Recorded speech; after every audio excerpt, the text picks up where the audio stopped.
Hello and welcome to another battle report. I'm your host Miranda, and today we're actually doing an all Hordes game. It's going to be exciting because I'm playing in it. Got with me today Jeremy, coming up from El Paso. How you doing, Jeremy? Good.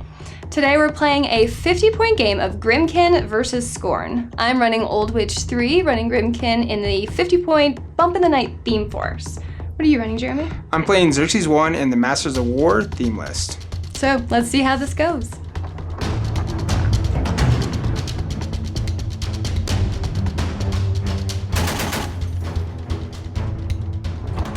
Leading the Skorne army today is Tyrant Xerxis in the Masters of War theme force.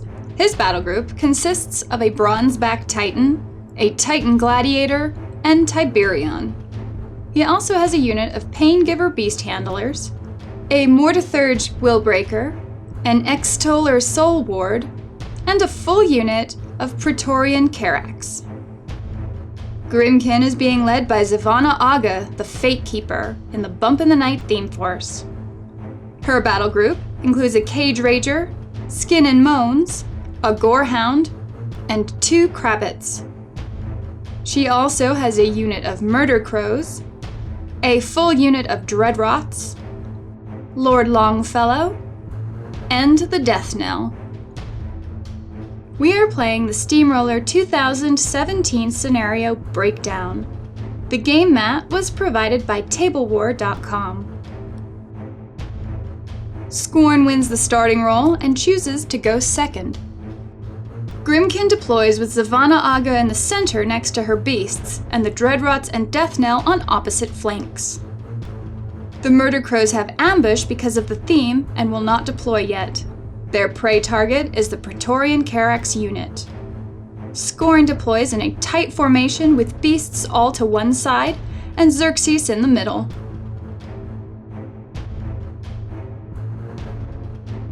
Grymkin turn 1. The Dreadrots issue a press forward order and run 10 inches up the field. Zevanna Agha activates and triggers arcane calibrations. The cost of each of her spells is reduced by 1. She spends 2 Fury to cast Respawn on the Cage Rager. She spends 2 Fury to cast Windstorm. Enemy models in her control range lose 5 inches of range. The Fate Keeper advances upfield behind the Dreadrots. The Cage Rager is forced to run. He can move 8 inches. The Death Knell issues a press forward order and runs up next to the Fate Keeper. Skin and Moans spends a Fury to cast the Animus Lurker to gain Pathfinder. He then moves into the forest.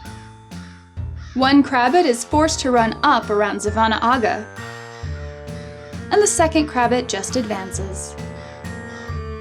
The Gorehound activates and shows off his ghostly abilities. He walks through the building into the zone. Lord Longfellow runs up to the church in the center. Skorne, turn 1. Xerxis activates and spends 2 Fury to cast the Gladiator's Animus Rush on himself, then another 2 Fury to cast Tactical Supremacy on the Praetorian Xerxis unit.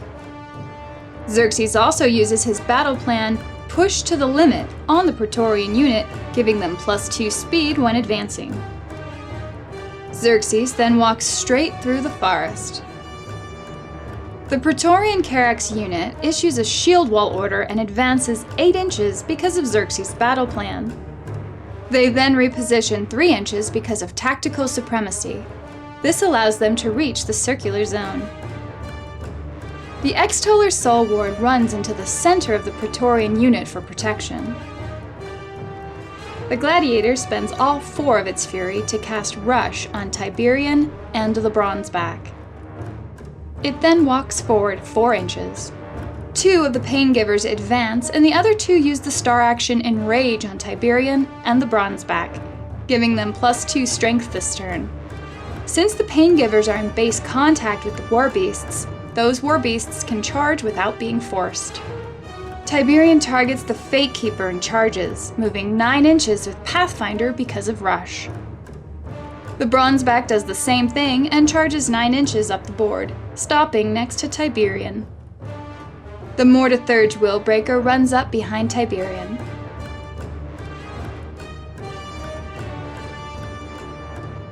And now for a word from our sponsor, me. I am running a Kickstarter right now for an official Wargamer Girl logo enamel pin. It's really cool, but make sure to check it out soon because the Kickstarter ends on June 15th, 2018. For your convenience, I have a link to the Kickstarter in the video description below. Alright, on to Grimkin Turn 2. Zevanna Agha leeches 4 Fury, putting her back to full. She spends 1 Fury to upkeep the respawn spell. The Murder Crows deploy on the table edge near the Praetorian Xerxis unit. The Dreadrots issue a press forward order and run into the circular zone. The Murder Crows issue a press forward order and charge the Praetorian Xerxis unit. With Gang and Prey, they are effective mat 10. The first Crow attacks the Praetorian without set defense, needing a 3 to hit, and makes it. It's dice -6 after all modifiers, and the Spearman is killed. The next Crow loses his charge target, so instead targets the Praetorian next to him from behind. The Crow needs a 3 to hit, and makes it. In back arc, it's dice -2 for damage, and the Spearman lives. The next Crow charges the same target, needing a 3, and makes it. It's dice -6, and the model is destroyed. The last Crow does not have the gang bonus and needs a 4 to hit, and misses. This means I cannot draw line of sight to the Extoller. Losing his initial target, Longfellow advances and targets the Mortithurge Willbreaker. The Spider Assassin needs a 6 to hit and misses with the first shot. The second shot barely hits, and it's dice -3 for damage. The Willbreaker takes 1 point of damage. There seems to be something wrong with Longfellow's gun. The Cage Rager is forced to run and angles himself behind the church in the center. The Death Knell runs in front of the Fate Keeper. Zevanna Agha activates her arcane machinery to use Vexing Alignment. This increases her control range by 4 inches. She spends 3 Fury to cast Windstorm again, then charges the Praetorian unit. The charge fails, but she is able to move 9 inches up the board. A Krabbit casts the Animus Elusive Dodge and advances up by the Death Knell. It then uses Bounding Leap to be placed within 5 inches of its current location. The second Krabbit just advances. The Gorehound runs 14 inches toward the enemy deployment zone. Skin and Moans casts the Lurker Animus again and walks out of the forest.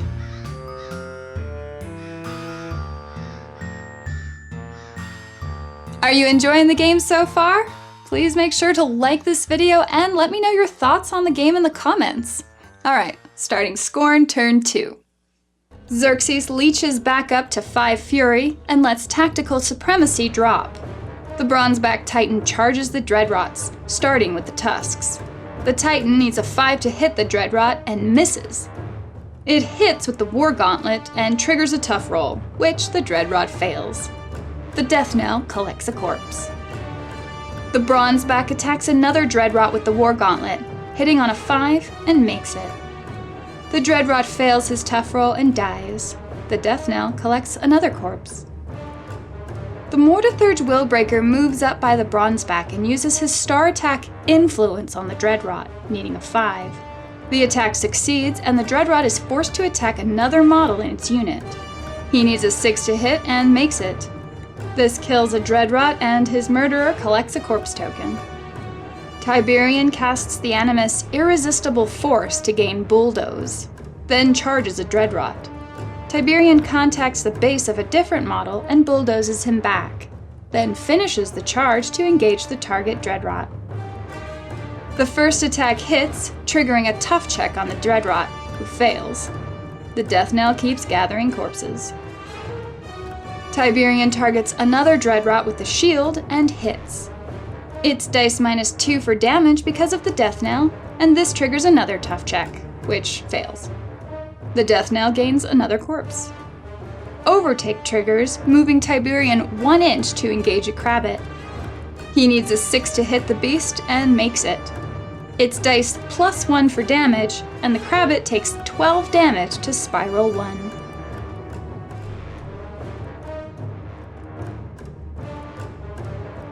Tiberian buys an attack with the Tetsubo, needing a 6 to hit, and makes it.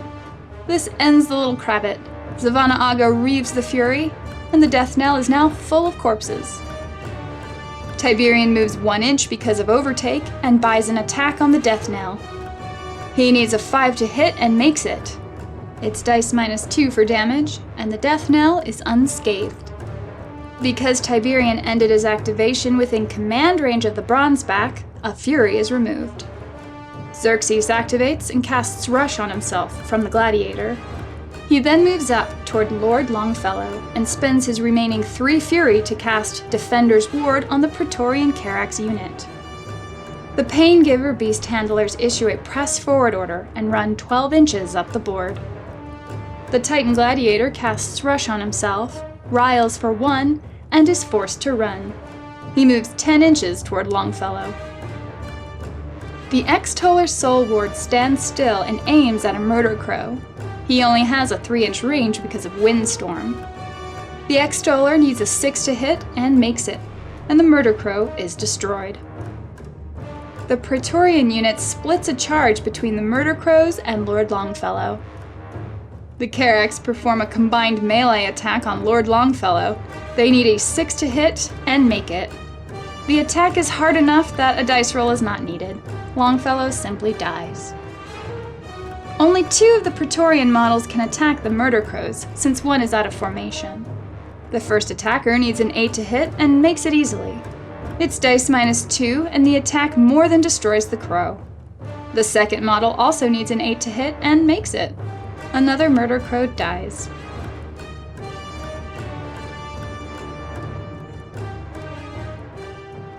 Grimkin, turn 3.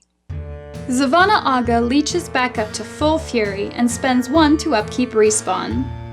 The Fate Keeper activates and uses her feat, Hour of Reckoning. She gains the benefit of all her arcane machinery effects.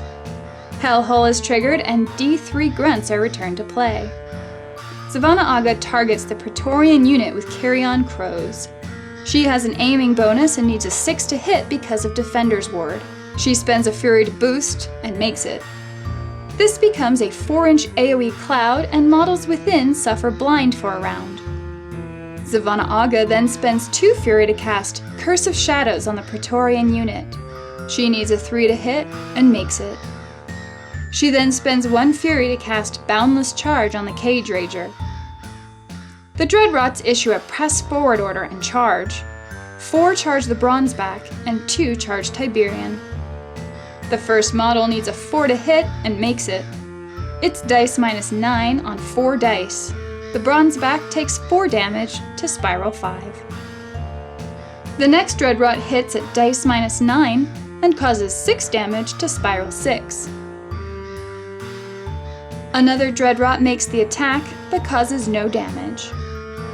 The last model hits and causes 12 damage to the Bronzeback.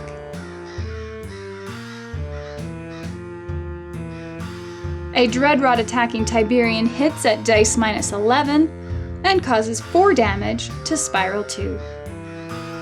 This Dreadrot has no charge bonus. He also misses. The last Dreadrot also has no charge bonus, but hits. It's dice -11 on 3 dice, and Tiberian takes no damage. The Death Knell activates and transfers 3 corpses to Skin and Moans. It then moves slightly over. It attacks Tiberian, needing a 4 to hit, and makes it. With Finisher, I roll 3 dice for damage. It's dice -11, and Tiberian is unharmed. Skin and Moans is forced to charge Tiberian. With 3 corpse tokens, he goes to P+S 19. He needs a 3 to hit the Mighty Titan, and hits, barely. It's dice -2 for damage, causing 4 damage to Spiral 4. The second initial attack also hits at dice -2. Tiberian takes 7 damage to Spiral 1. Skin and Moans forces an attack and hits, causing 8 damage to Spiral 2.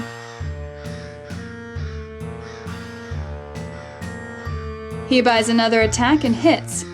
Tiberian takes 7 damage to Spiral 6. He buys a final attack which hits and does enough damage to kill Tiberian. The death knell collects a rather large corpse token. The Fury disappears because Xerxis is not in range to Reeve. The Cage Rager charges the Bronzeback Titan. Boundless Charge allows him to charge for free and move an additional 2 inches. The first attack hits easily at dice -2 because the Rager is in the Bronzeback's back arc.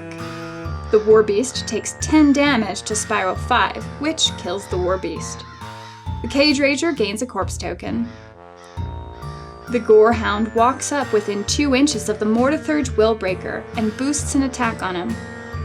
The beast needs a 5 to hit and makes it. The model is pulled out of the zone toward the Gorehound. It's dice -1 for damage, and this kills the Willbreaker. The Gorehound spends a Fury to cast the Animus Lightning Strike to gain sprint. Gorehound moves back behind the building. The Crabbit charges a Paingiver Beast Handler, needing an 8 to hit, and makes it. It's dice -3 for damage, and this kills the Beast Handler, causing a field promotion. The Murder Crows issue a press forward order and 2 charge the Praetorian Xerxis unit.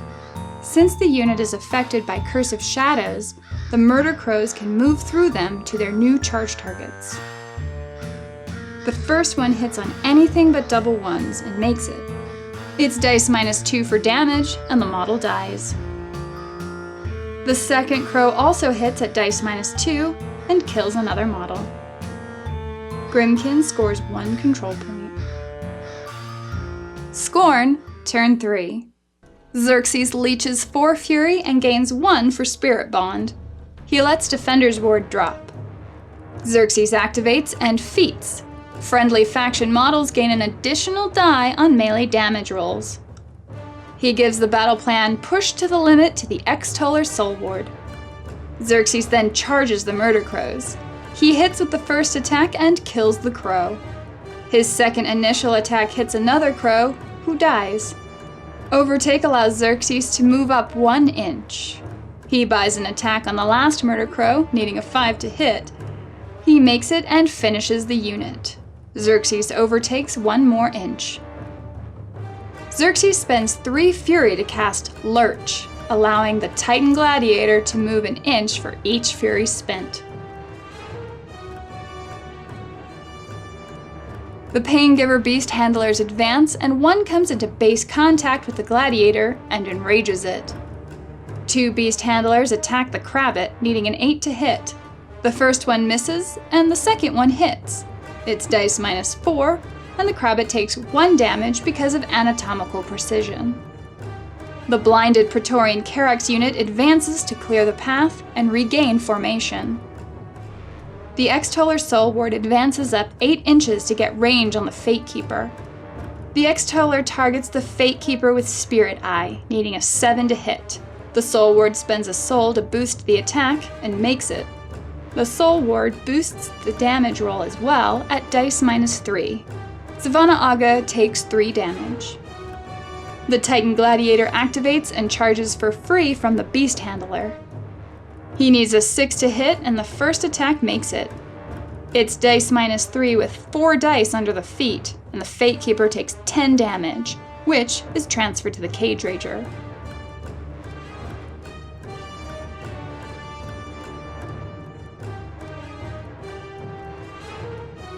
The Gladiator makes his second attack, which hits, but causes no damage. He attacks with the tusks and hits at dice -4. The Fate Keeper takes 5 points of damage. The Gladiator buys an attack which hits at dice -3. It causes 10 more damage, which is transferred to Spiral 4 on the Crabbit.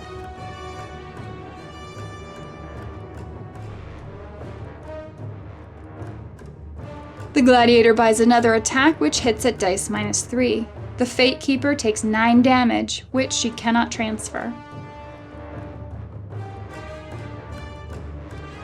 With the last 2 Fury, the Gladiator buys and boosts the attack, which hits. The attacker rolls enough to end the Fate Keeper.